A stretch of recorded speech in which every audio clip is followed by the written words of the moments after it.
Interest general নলেজের আজ set 3 করা হচ্ছে। চলো শুরু করা যাক। তো দেখো প্রথম প্রশ্ন কি আছে, অবেস্তা যাকে জেন্দ আবেস্তা ও বলা হয়, মানে জেন্দ আবেস্তা বলা হয়, তা হলো এক পবিত্র গ্রন্থ। মানে জেন্দ আবেস্তা কাদের পবিত্র গ্রন্থ? এটা হচ্ছে জোরাস্ট্রিয়ানিজম। ঠিক আছে। পরে ইউএনডিপি এর হিউম্যান ডেভেলপমেন্ট রিপোর্ট এইচডিআর বিকাশের পরিমাপ করে কোন তিনটি সূচকের সমানে? স্বাস্থ্য, শিক্ষা, গড় বেতন? কখনোই নয়। স্বাস্থ্য, শিক্ষা এবং কৃষির বিকাশ না, স্বাস্থ্য, শিক্ষা, জীবনযাপনের মান, এটাই হবে সঠিক উত্তর, স্বাস্থ্য, শিক্ষা, জীবনযাপনের মান। পরের প্রশ্ন কি আছে, নিচে দেওয়া ভারতের সংবিধানের কোন ধারায় মৌলিক অধিকারের প্রয়োগের ক্ষেত্রে সাংবিধানিক প্রতিকারের ব্যবস্থা রয়েছে? মানে যে আমাদের যে মৌলিক অধিকারগুলো রয়েছে সেগুলো অধিকারের প্রয়োগের ক্ষেত্রে সাংবিধানিক প্রতিকারেরটা কার মধ্যে রয়েছে? ধারা 40, ধারা 36, ধারা 38 না ধারা 32? উত্তর হবে তোমার ধারা 32। এই ধারা 32কে কী বলা হয়? ধারা 32কে বলা হয় হৃদয় এবং আত্মা। চলো পরেরটা আসা যাক। ভারতের সংবিধানে প্রদত্ত কোন মৌলিক অধিকার নাগরিকদের আদালতে দ্বারস্থ হবার অনুমতি দেয় যদি তারা মনে করে যে তাদের কোনো মৌলিক অধিকারে রাষ্ট্র দ্বারা লঙ্ঘিত হয়েছে? তাহলে কোনটাতে হবে এটা? এটার উত্তর হয়ে যাবে তোমার সাংবিধানিক প্রতিকারের অধিকার। এই যে নাম্বার 2 সাংবিধানিক প্রতিকার। এই যে প্রথমে যে সংস্কৃত শিক্ষার অধিকার আছে, এই সংস্কৃত শিক্ষার অধিকার তোমার শিক্ষা সম্পর্কিত, সংস্কৃতি সম্পর্কিত বিভিন্ন যে অধিকার আছে সেগুলি রয়েছে। এবং শোষণের বিরুদ্ধে অধিকার, এটার ক্ষেত্রে তোমার যেটা তোমার বাচ্চাদের চাইল্ড লেবার, বাচ্চাদের যে খাটানো হয় সেই শোষণের অধিকার, বা কোনো মানুষের বেকার খাটানো, সেই শোষণের বিরুদ্ধে অধিকার সম্পর্কে বিভিন্ন ধারা রয়েছে। আর ধর্ম পালনের ক্ষেত্রে আমাদের ধর্ম সম্পর্কিত বিভিন্ন ধারাগুলোকে রয়েছে, যেমন সবাই ভারতের প্রত্যেকটা মানুষ নিজের ধর্মকে পালন করতে পারবে, এই ধরনেরগুলো ধর্ম পালনের অধিকারের মধ্যে রয়েছে। চলো পরের প্রশ্ন আসা যাক। পরের প্রশ্ন কি বলেছে? নিজেদের শাসনকালে ব্রিটিশরা পাঞ্জাবের কৃষকদের এই কৃষিজাত দ্রব্য উৎপন্ন করতে বলতে বা চাপ সৃষ্টি করতো। মানে পাঞ্জাবের যে কৃষক আছে তাদেরকে ব্রিটিশরা কোন দ্রব্যটাকে উৎপন্ন করতে চাপ সৃষ্টি করতো? এটা কী করতো? তাদেরকে গম উৎপাদন করতে চাপ সৃষ্টি করতো। 16 শতাব্দীতে দিল্লির লালকেল্লা কোন শাসক বংশের সম্রাটদের বাসস্থান ছিল? 16 শতকে দিল্লির লালকেল্লায় কোন শাসক বংশ অবস্থান করেছিল? কারা করেছিল? এখানে করতো তখন মুঘলরা। পরের প্রশ্ন এসো। 2011 সালের জনসংখ্যা অনুযায়ী নিচে দেওয়া ভারতের কোন রাজ্যের জনঘনত্ব সবচেয়ে বেশি? এই যে 2011 যে জনগণনা মানে সেন্সাসটা, এটা কিন্তু খুব ভালো করে দেখে যাবে। এখানে জনঘনত্ব বেশি, জনঘনত্ব কম, কোথায় তোমার এছাড়া কোথায় জনঘনত্ব ছাড়াও কোথাও জনসংখ্যা বেশি, কোথায় জনসংখ্যা কম, তারপরে লিঙ্গ পার্থক্য কোথায় বেশি কোথায় কম, এগুলোকে একটু দেখে যাবে। ঠিক আছে? তো এখানে কী আছে দেখো, বিহার, গোয়া, পশ্চিমবঙ্গ, মহারাষ্ট্র। এর উত্তর হচ্ছে বিহার। বিহারে সবসময় জনঘনত্বটা বেশি থাকে। পরের প্রশ্ন এসো, পটকাই পর্বত কোন পর্বতমালা অন্তর্গত? হিমাচল, হিমগিরি, পূর্বাঞ্চলে, হিন্দুকুশ? এর উত্তর হয়ে যাবে তোমার পূর্বাঞ্চল। পরের প্রশ্ন এসো, প্রাপ্তবয়স্কদের শরীরে লোহিত রক্তকণিকা কোথায় তৈরি হয়?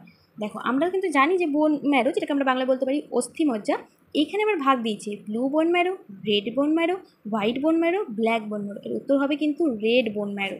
পরে এসো, প্রাইমারি জাইলেম যে উপাদান পরবর্তীতে তৈরি হয় সেটি হচ্ছে প্রোটোজাইলেম নাকি metaxylem, xylem parenchyma, xylem fibres? এটা হয়ে যাবে তোমার মেটাজাইলেম। পরেরটা, নিচে দেওয়া কোনটি সঠিক নয়? ফাইলেম কর্ডেটে অন্তর্ভুক্ত প্রাণীদের ক্ষেত্রে নট কর্ডেটের উপস্থিতি না ফ্যারিংসের ছিদ্র থাকে গিল স্লিট দ্বারা, হৃৎপিণ্ড হয় ডোরসাল, একটি পোস্ট অ্যানাল অংশ থাকে? তাহলে এর উত্তর হবে কি? এর উত্তর হয়ে যাবে হৃৎপিণ্ড হয় ডোরসাল। পরের প্রশ্ন এসে দেখো, পঞ্চায়েত নির্বাচন সম্পূর্ণ করতে বা তা ভঙ্গ করার মধ্যে কত গ্যাপ থাকে? মানে একটা পঞ্চায়েত নির্বাচন ধরো ভাঙা হয়েছে, তারপরে সেটা আবার পুনর্নির্বাচন কতদিনের মধ্যে করতে হয়? এটা উত্তর হয়ে যাবে তোমার 6 মাস। 6 মাসের মধ্যে এটি করতে হয়। পরের প্রশ্ন এসো 3 কি আছে? এক অযৌক্তিক অর্থনৈতিক প্রকোষ্ঠ সংজ্ঞা হলো এমন অর্থনীতি যার 50% বা তার বেশি উৎপাদনের মূল্য আসে ড্যাশ ক্ষেত্র থেকে। মানে কোন ক্ষেত্র থেকে আসছে সেটা তোমাকে বলতে হবে। এটা আসবে সেকেন্ডারি ক্ষেত্র থেকে। নিম্নোক্ত কোন ব্যক্তিত্ব জনপ্রিয় ছিলেন সীমান্ত গান্ধী নামে? সীমান্ত গান্ধী নামে কে ছিলেন? মৌলানা আবুল কালাম আজাদ, আব্দুল গফর খান, নাকি হজরত মোহানি, নাকি আসাফুল্লাহ খান? এর উত্তর হয়ে যাবে কি? আব্দুল গফর খান। তাহলে তোমরা একটা জিনিস খেয়াল করবে যে এর আগের সেটে আমরা করেছিলাম যে একজন অভারতীয় হিসাবে কে নোবেল পুরস্কার পেয়েছিল, সে ভারতরত্ন পেয়েছিল অভারতীয় হিসাবে। তো সেখানে আমরা পড়েছিলাম খান আব্দুল গফর খান। এই খান আব্দুল গফর খানকেই আবার কি বলা হচ্ছে দেখো, সীমান্ত গান্ধী। চলো পরেরটা এসো, পিঁপড়ের সুরে কোন অ্যাসিড থাকে? Acetic acid, citric acid, formic acid, lactic acid. তো এর আগেও তোমরা আর একটা অ্যাসিডের পড়েছিলে যে আঙুরে কোন অ্যাসিড থাকে। এখানে দেখো দিয়েছে পিঁপড়ের সুরে কী থাকে। তখন আমি বলেছিলাম যে পিঁপড়ের সুরে কী থাকে? পিঁপড়ের সুরে থাকে ফর্মিক অ্যাসিড। চলে এসো, সাবানে কোন ক্ষার থাকে? Sodium hydroxide, silicon dioxide, calcium hydroxide, ammonium hydroxide? সাবানের মধ্যে কী থাকে? সাবানে থাকে সোডিয়াম হাইড্রোক্সাইড। বায়ু, ভূমি অথবা মাটির যে কোনো অবাঞ্ছিত ভৌত, রাসায়নিক বা জৈবিক পরিবর্তনকে বলা হয় গ্রিন হাউস এফেক্ট। কঠিন বর্জ্য, দূষণ না বর্ণিত, কী বলেছে দেখো ভালো করে বোঝো।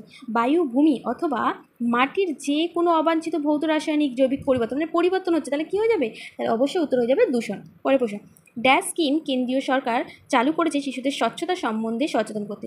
সুকন্যা সমৃদ্ধি যোজনা, বাল স্বচ্ছতা যোজনা, হ্যাঁ বাল স্বচ্ছতা যোজনা। পরেরটা, কোন রঙে রেল লাইন এবং টেলিফোন লাইনকে দেখানো হয় টোপোগ্রাফিক মানচিত্র? মানে মানচিত্রে রেল লাইন বাট তোমার টেলিফোন লাইনকে কোন রং দিয়ে বোঝানো হয়? এটা বোঝানো হয় কালো রং দিয়ে। পরের প্রশ্ন, ক্ষুদ্রান্তের ভিতরে প্রাচীরে হাজার হাজার আঙুলের ন্যায় বৃদ্ধি দেখা যায়, সেগুলিকে কী বলা হয়? তাহলে সেগুলিকে কী বলা হয়? সেগুলিকে বলা হয় ভিল্লি।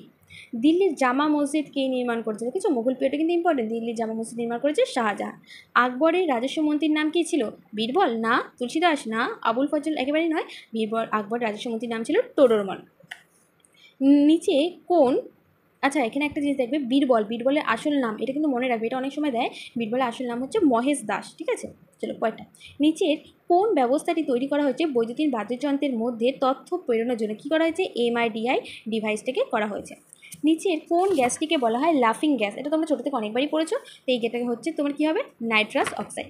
নিম্ন উল্লিখিত হিমালয়ের কোন পর্বতমালাটি লে উত্তর দিক থেকে তিব্বতের সীমান্ত পর্যন্ত গিয়েছে এবং যাতে রয়েছে ডিগার, লা গিরিপথ এবং খারদুর্গা লা গিরিপথ? এগুলো কোনটায় রয়েছে? ধৌলধিরা না পিরাপাঞ্চল নাকি লাদাখ নাকি জানসংকর? এটা আছে লাদাখে। তাহলে আজকের মতো এখানেই আমাদের সেটটা কমপ্লিট হলো। কাল এগুলো তোমরা ভালো করে বাড়িতে পড়বে, কালকে তোমাদেরকে আবার একটা নতুন সেট করানো হবে।